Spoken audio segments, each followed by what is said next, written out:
والسلام على سيد المرسلين وعلى آله وأصحابه أجمعين. أما بعد فأعوذ بالله من الشيطان الرجيم. بسم الله الرحمن الرحيم. قل هل يستوي الذين يعلمون والذين لا يعلمون. محترم حاضرین انجمن، مشفق و مربی صدر کرام اور میرے سامنے بیٹھے ہوئے دینی بھائیوں، میں آپ حضرات کے سامنے علم دین کے موضوع پر گفتگو کرنے جا رہا ہوں. میں پوری کوشش کروں گا کہ کوئی گوشہ باقی نہ رہے. امید ہے کہ آپ حضرات سنجید کو مکمل کے ساتھ سماعت فرمائیں گے انشاءاللہ. آپ حضرات نے علم دین کی فضیلت و اہمیت کے بارے میں بہت ساری کتابوں میں پڑھا ہوگا، بہت سارے مقرروں سے سنا ہوگا، بہت سارے آدمیوں سے سنا ہوگا. میں بھی آپ حضرات کے روبرو اسی عنوان پر گفتگو کرنے کے ارادے سے آیا ہوں. بردان ملت، علم دو طرح کا ہے، ایک دنیاوی ایک اخروی. علم چاہے دنیاوی ہو یا اخروی ہو، انسان کو عزت اور شرف عطا کرتا ہے. لیکن دنیا میں علم صرف دنیا تک ہی محدود رہتا ہے، اور اخروی علم دنیا و آخرت دونوں جگہ انسانوں کو رسوائی و ذلت سے نجات دلاتا ہے اور انسان کو عزت و شرف عطا کرتا ہے. میں آپ سے سوال کرتا ہوں کہ وہ کون سی چیز تھی جس نے آدم کو فرشتے سے افضل بنا دیا؟ وہ کون سی چیز تھی جس نے انسان کو اشرف مخلوقات بنا دیا؟ وہ کون سی چیز تھی جس کی وجہ سے اللہ نے انسان کو خلیفہ بنا دیا؟ جی ہاں دوستو، وہ علم کی دولت ہے. جب رب کائنات نے قرآن کو نازل فرمایا تو سب سے پہلے یہ آیت نازل فرمائی جس کا تعلق علم سے ہے، یعنی اقرأ باسم ربک الذی خلق. برادر اسلام، قرآن و حدیث میں علم دین کی فضیلت و اہمیت کے بارے میں بہت سے جگہ میں آئے ہیں. اللہ تعالیٰ فرماتا ہے قل هل يستوي الذين يعلمون والذين لا يعلمون. ترجمہ، اے محمد آپ کہہ دیجئے کہ اہل علم و اہل جاہل ایسا نہیں ہو سکتے. جس طرح توحید و شرک ایسا نہیں ہو سکتے، جس طرح ہدایت و سنت ایک جگہ جمع نہیں ہو سکتے، جس طرح رفاقت و عدالت برابر نہیں ہو سکتے، جس طرح حق و باطل برابر نہیں ہو سکتے، اسی طرح اہل علم و اہل جاہل برابر نہیں ہو سکتے. برادر اسلام، ایک حدیث میں اللہ کے رسول فرماتے ہیں فضل العالم والعابد کفضل القمر لیلۃ البدر علی سائر الکوكب. عالم کی فضیلت عابد پر ایسی ہے جیسے کہ 14 چاند کی فضیلت تمام ستاروں پر. مگر افسوس کی بات یہ ہے کہ آج کے دور میں مسلمان اپنے بچے کو اسلامی تعلیمات سے دور رکھتے ہیں اور کم معصوم چھوٹے چھوٹے بچے کو افرنگی تعلیمات دیتے ہیں. یہ صرف شیطان کا قریب ہے.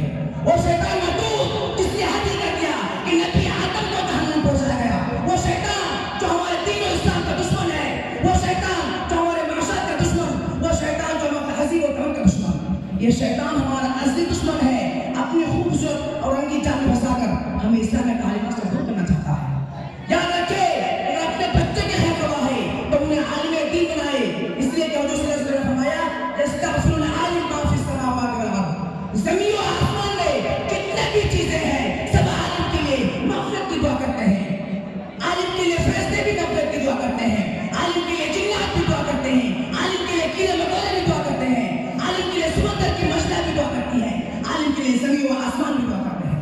اس کے باوجود مسلمانوں کا حال یہ ہے کہ انگریزوں کے جال میں پھنس کر ہم اپنے دین کو بھول چکے ہیں. چاہے تو یہ تھا کہ ہمارا دین صحابہ کے دین کی مان ہوتا، ہمارے معاشرہ صحابہ کے معاشرہ کے موافق ہوتا، ہمارا کردار صحابہ کے کردار کے مان ہوتا، ہمارا تہذیب اسلام کی تہذیب ہوتی، ہماری سوسائٹی اسلام کی سوسائٹی کی مان ہوتی. لیکن سب کچھ اس کا الٹا نظر آتا ہے. کسی شعر نے کیا خوب کہا ہے، سمجھ میں کچھ نہیں آتا دنیا کا حساب الٹا. سمجھ میں کچھ نہیں آتا دنیا کا حساب الٹا. نصیحت کیجیے جس کو ملتا ہے جواب الٹا. برادر اسلام، عبداللہ شیخ فرماتے ہیں کہ عالم سے زیادہ کوئی سی بھی چیز عزت والی نہیں. بادشاہ لوگوں پر حکومت کرتے ہیں اور علماء بادشاہوں پر حکومت کرتے ہیں. برادر اسلام، ایک حدیث سے اس لیے حضور صلی اللہ علیہ وسلم فرمایا یا ایو، اللہ فرماتا ہے یا ایھا الذین آمنوا اطیعوا اللہ واطیعوا الرسول واولی الامر منکم. ترجمہ، اے ایمان والو، اللہ اور رسول اللہ کی اطاعت کرو اور تمہارے میں جو اولو الامر ہے، اور یہاں تو اولو الامر سے مراد علماء دین ہے. اس لیے کہ آپ کو حضرت ثابت بن عبداللہ کے تفسیر میں ملے گا، حضرت عبداللہ بن عباس رضی اللہ عنہ کے تفسیر میں نہیں ملے گا. سبھی حضرات فرماتے ہیں کہ اولو الامر سے مراد علماء دین ہے. اس کے باوجود ہمیں علم دین اور عالم دین حاصل کرنے میں شرم محسوس کیوں ہوتی ہے؟ ہمیں علم دین کو حاصل کرنے میں مشکل محسوس کیوں ہوتا ہے؟ اس کا وجہ یہ ہو سکتا ہے کہ شیطان ہمارے دلوں میں وسوسے ڈالتے ہیں کہ ہم ایسے کمزور پڑ گئے ہیں. اور آج ہم اپنے بچے کو عالم دین بنائے تو آخرت کے ہی بچے ہمارے لیے مغفرت کی دعا کریں گے. نہیں تو آخرت کے ہی بچے ہمارے لیے ثواب پیدا کریں گے. واقعہ ایک شخص تھا، وہ بہت امیر تھا، اس کے پاس بہت پیسہ تھا. اس نے سوچا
میرا بھی کون نہیں میں جانتا. میں آپ کا یہ سفر کرنا چاہتا ہوں. آخر میں دعا ہے کہ اللہ تعالیٰ ہمیں علم دین کی سمجھ اور ان کی احمد ہمارے قلوب میں بیٹھا دے. آمین. وما علینا البلاغ.